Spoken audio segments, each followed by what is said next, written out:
Muito bem, estamos na nossa gloriosa georrevisão.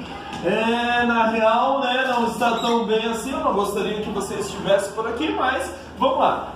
Se liga, primeiro ano, vamos aqui aos detalhes da nossa revisão de geografia. Primeiro ano, o professor preparou para você toques. O que o professor vai trabalhar aqui vai cair? Sim, senão o professor não estaria trabalhando, né? Mas lembra, nada substitui a tua leitura, a tua revisão, pegar a apostila, ler, esmiuçar, pegar o caderno. Professor, posso estudar só pelas provas? Pode estudar só pelas provas base, mas nada substitui a leitura da apostila e o teu esquema. Você tem aí um bom tempo para isso. Lembra? O professor começou o ano com você, trabalhando aqui esse conceito. A ciência geográfica. Ei, o que é geografia? Me ajuda? Geografia é uma palavra de origem grega, beleza? Onde geo significa o que mesmo? Geo é natureza. Geo significa? Geo significa? Geografia. Terra. Me ajuda, galera. Do grego, geo mais grafia. Grafia eu chamo o que para o grego? Grafia, descrição. Ou seja, geografia nada mais é em sua origem epistemológica, a descrição da terra. Beleza? Mas nesse período, quando a geografia ela surge na antiguidade, na Grécia antiga, me ajuda, ela já era considerada uma ciência? Sim ou não? Sim ou não? Não. A geografia, boa, ela passa a ser considerada uma ciência apenas a partir do século XIX, quando ela estabelece algo que nós chamamos de seus métodos científicos. Ok. Nesses métodos científicos, nós temos, por exemplo, os conceitos da geografia. O que é paisagem? O que é território? O que é região? O que é lugar? Nós temos, por exemplo, além dos conceitos da geografia, nós temos todos os procedimentos do que é fazer geografia. O que é a ciência geográfica? Com os chamados princípios da geografia, ok? Só que lembra, quando a geografia se tornou uma ciência, a partir de então ela passa por fases. São quantas fases? E o professor vai pedir na sua prova? São 3 fases distintas. A primeira fase da geografia nós chamamos, lembra, eu estou falando da geografia clássica ou tradicional. Geografia clássica ou tradicional, onde?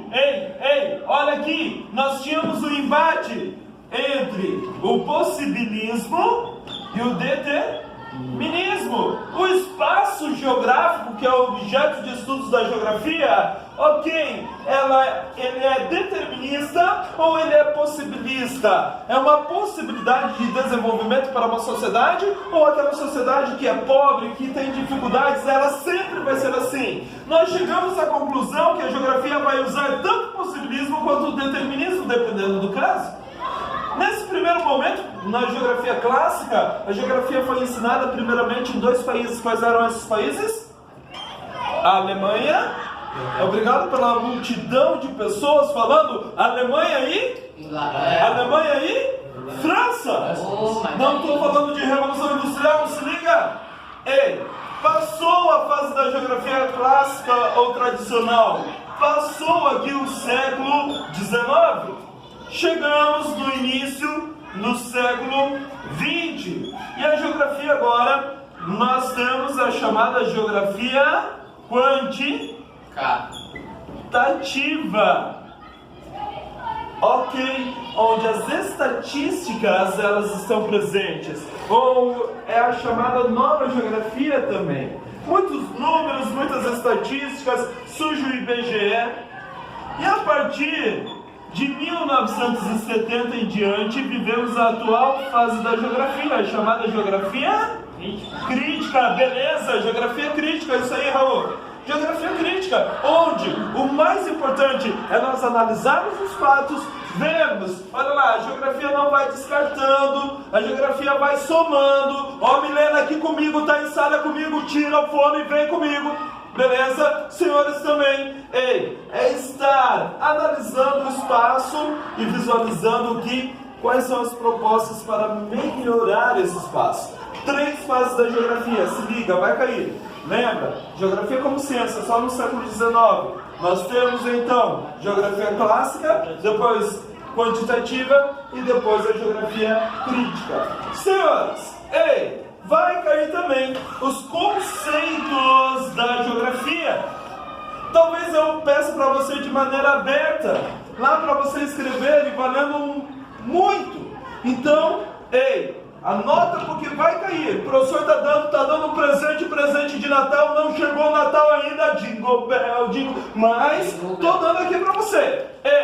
O que é lugar para a geografia? Todo espaço em que eu já vivenciei uma experiência, se torna um lugar para mim, todo espaço vivenciado. Lembra aquela historinha que nós contamos de um menininho da sala que foi no balanço, naquele balanço era um parquinho, foi dar um beijo, não deu um beijo e tal, e o lugar não foi tão...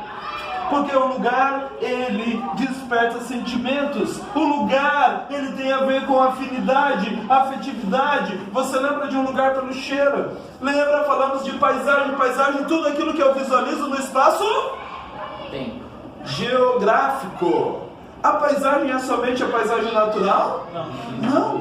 A paisagem tem a ver com elementos. Nós podemos ter paisagens predominantemente naturais, paisagens predominantemente antrópicas ou culturais, formadas pelo ser humano, pode ser, ou paisagens mistas, onde nós temos um misto de elementos. Ei, o espaço geográfico, é claro, é tudo aquilo que o ser humano já interferiu.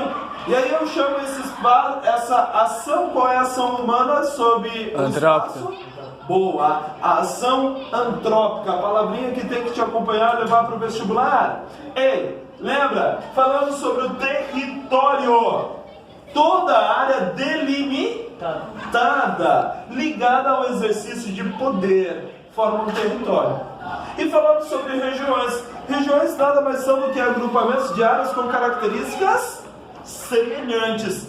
Mas como assim espaço diferente, professor? Claro, eu tenho a região norte e a região sul, são regiões diferentes, mas que têm aqui estados com características semelhantes.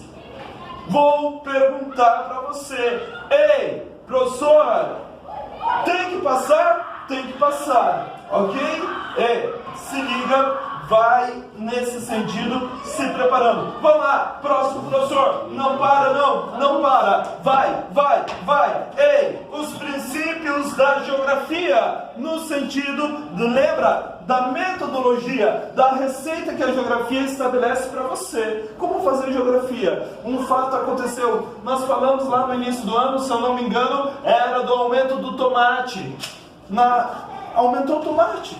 1,99 passou para 2, 3, 4, 5, quase 10 pila o tomate. O que houve? O que deu? Deu a louca aí nos produtores? A galera começou a comer muito tomate? Não, temos que usar os princípios da geografia para analisar qualquer fato, ou seja, acontecimento do espaço geográfico. E aí o primeiro princípio, localização, que é o princípio da extensão. Onde aconteceu? O aumento do tomate se deu na Grande Florianópolis? Foi um fenômeno a nível estadual, a nível regional, todo o sul do Brasil? Foi um fenômeno continental? Foi um fenômeno global? Aumentou o preço do tomate em todo mundo? Os alienígenas vieram e raptaram? O que aconteceu? E nós vamos à analogia, que nos leva à comparação. Já aconteceu outro ano? Já aconteceu outra vez? Já aconteceu em outro lugar? Quais foram as consequências? Causalidade. Quais foram as causas? Por que aconteceu o preço do tomate? Por quê? Porque os produtores entraram em greve? Porque uma nova peste aconteceu no campo? Porque choveu muito? Porque choveu pouco? Porque alguém virou maníaco do tomate e levou tudo que é tomate? O que aconteceu? Ei, conexidade. Esse princípio diz, quais interrelações? Eu posso buscar na biologia se foi uma peste ali do tomate? Eu posso buscar na economia se foi um novo imposto que o governo colocou sobre a produção de tomate? Ei, e o princípio da atividade? Quais são as mudanças resultantes? Lembra que numa prova nós trabalhamos lá com as chuvas no Rio de Janeiro que desencadearam desmoronamentos, mortes, enfim, é um fato. Sim, se é um fato do espaço geográfico, nós temos que aplicar os princípios da geografia para analisar. Beleza? Métodos da geografia envolvem conceitos e princípios para nós e tem que levar aí para a sua prova. Vai cair, vai apresentar, vai aparecer. Sim, seguindo. Quando falamos de origem da vida, a origem do nosso espaço, a origem do meio natural, nós vamos falar de teorias. Porque existe a comprovação, sim ou não? Sim. Existem comprovações? Sim. É o quê? Não, apenas teoria. O quê? Para a origem do que da vida, a origem do espaço natural, existem comprovações? Não. Não. É preciso, tanto para um lado quanto para o outro, eu exercer a chamada fé. A própria Bíblia diz que a fé é a certeza das coisas que não se veem. Ou seja, para eu ser criacionista eu preciso ter fé? Sim. Para eu ser evolucionista eu preciso ter fé? Sim. Ok. Porque você tem que acreditar que a gente veio de Deus ou que a gente veio de uma explosão. E a isso nós chamamos do quê? Cosmovisão. Aquilo que você entende como origem, como surgimento do mundo, vai e volta. Ei, nesse sentido, lembra, quando falamos de criacionismo, origem divina, aproximadamente 6.000 anos da vida na Terra. Criacionismo, nós temos toda essa criação de uma maneira muito rápida, o desenvolvimento do ser humano, dos animais, enfim. Mas, do lado da geografia, para nós entendermos nosso espaço geográfico, o criacionismo defende a ideia de um fenômeno catastrófico que abalou a estrutura do mundo. Nós chamamos do que esse fenômeno? Chuva, água, dilúvio. E abriram-se as fontes do abismo, houve o rompimento, os continentes, a Pangeia se rompeu, enfim, tudo muito rápido, soterramentos, fósseis, depois formação do petróleo. Isso aqui nós temos no criacionismo a defesa também das eras geológicas, como o pré-cambriano antes do dilúvio e assim por diante. O evolucionismo ele diz, não, Deus não existe e tudo surgiu sem planejamento, surgiu ao acaso. Ok. E o evolucionismo hoje é uma soma de diversas teorias colocadas. Darwin, Hubble, Charles Darwin, lá em 1859, escreve o livro A Origem das Espécies, onde ele defende a ideia, olha aqui para mim, olha aqui para mim, olha para mim, da seleção natural. Os mais fortes vão sobrevivendo e vão evoluindo de acordo com ele. Sim. Não, eu só tô com a mão. Não, sim, ok, vamos, seguimos. Onde? Ei, por exemplo, Hubble, no início de 1900, vai dizer, olha, mas de onde que surgiram esses seres que evoluíram de um ser unicelular para um ser pluricelular para formas mais complexas de vida? Qual foi a O origem? evolucionismo diz que foi através de uma explosão. Há cerca de 15 bilhões de anos passados, o evolucionismo diz que toda a força, a matéria estava concentrada num único ponto no universo que explodiu, chamado Big Bang, e até hoje continua em expansão, dando origem à ideia de causalidade por muito tempo, essa formação, a formação da vida da Terra. Duas teorias. Temos outras teorias? Temos. Exemplo, DI, o chamado boa design inteligente. Existem outras teorias de acordo com as culturas, mas nós não temos uma comprovação. Por isso tem muito a ver com a tua fé, aquilo que você entende. E todos nós devemos respeitar o que o outro pensa. Eu acredito no Senhor Deus Criador, ok? É a minha fé. Se alguém acredita no evolucionismo, ok? É a sua fé nesse sentido. Muito bem, seguindo, nós vamos voltar aqui, beleza? Importante, galera, isso cai. A atmosfera. Ei, básico, para ir para o segundo ano, tem que sacar que o meio natural da Terra é formado por um, o que é isso aqui, galera? Isso é um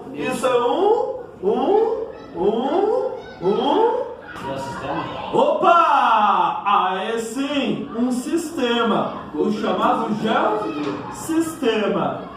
Por que, professor, geossistema? Ei, sistema Terra, sistema natural da Terra. Um sistema por quê? Porque todos colaboram. Como assim, professor? No geossistema, a atmosfera, todo o ar da Terra.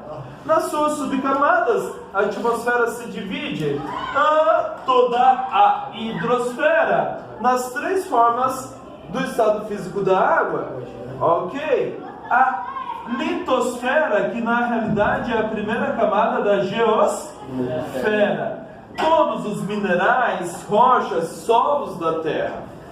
A cooperação entre geosfera, hidrosfera, atmosfera formam a base para a biosfera, para a esfera da vida surgir. A vida tanto na fauna quanto na flora, a vida animal e a vida vegetal. Ok, sem haver esse sistema não existiria a possibilidade da vida. E a partir de então nós passamos a estudar especificamente as características naturais de cada uma das esferas que formam o nosso planeta.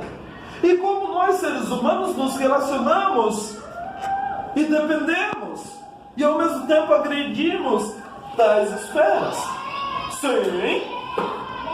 Sim ou não? Sim. Ok? Então se liga, não dorme. Vamos lá, galera. Vai lá, que o Natal tá chegando o Natal. Ei, você ficou de recuperação? Não acredito. Nem eu acredito. Professor da... não. Ei, lembra? Vou pedir, talvez... Você já colocou todas as notas? Oi, tudo tá fechadinho, tá fechadinho. Ei, quando falamos de geosfera, eu preciso, e talvez na hora da sua prova de recuperação vou pedir, desenhe um esquema representando a geosfera e suas características. Básicos.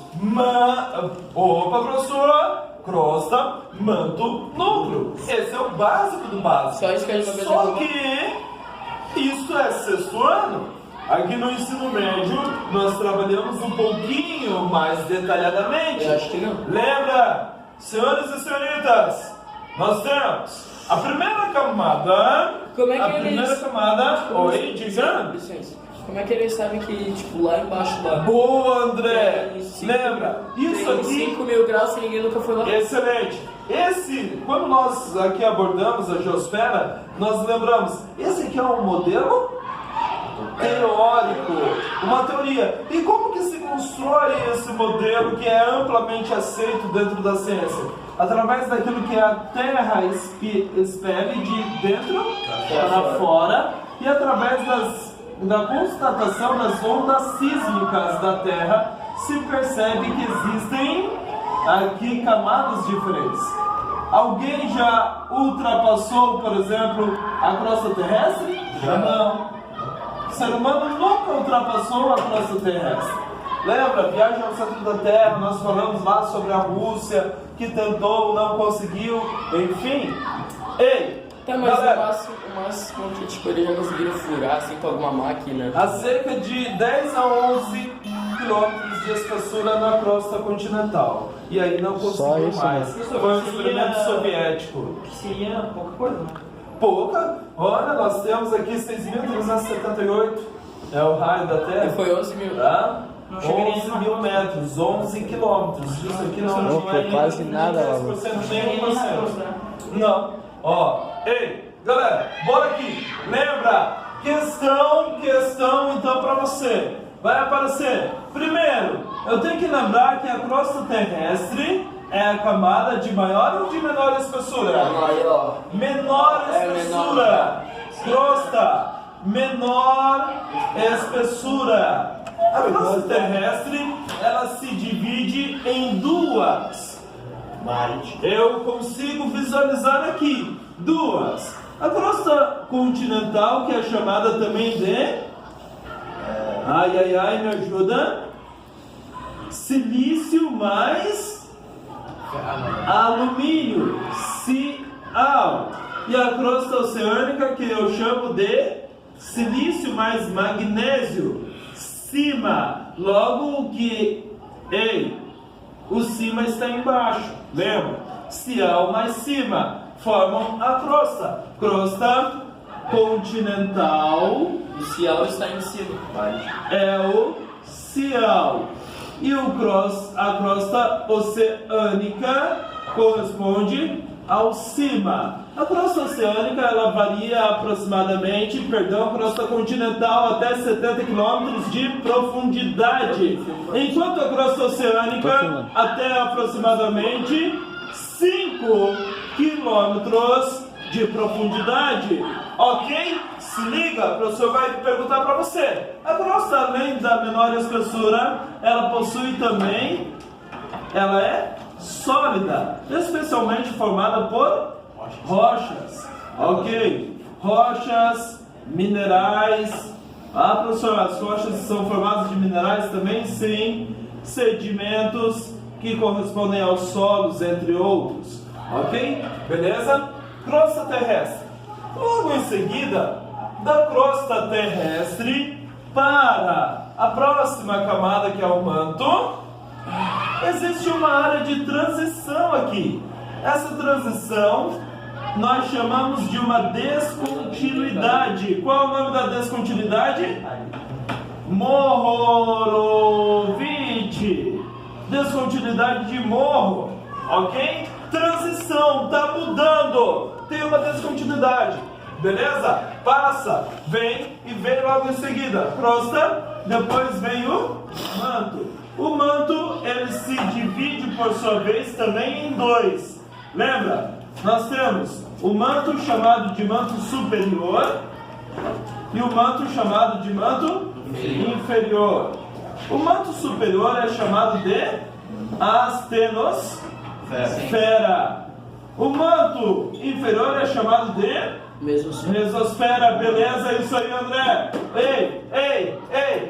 O manto, por sua vez, ele é composto por um material pastoso. Por que material pastoso? A rocha sólida aumenta a temperatura. O que acontece? Essa rocha, ela se torna então volúvel, ok? Pastosa. Vamos voltar aqui, Beleza, professor?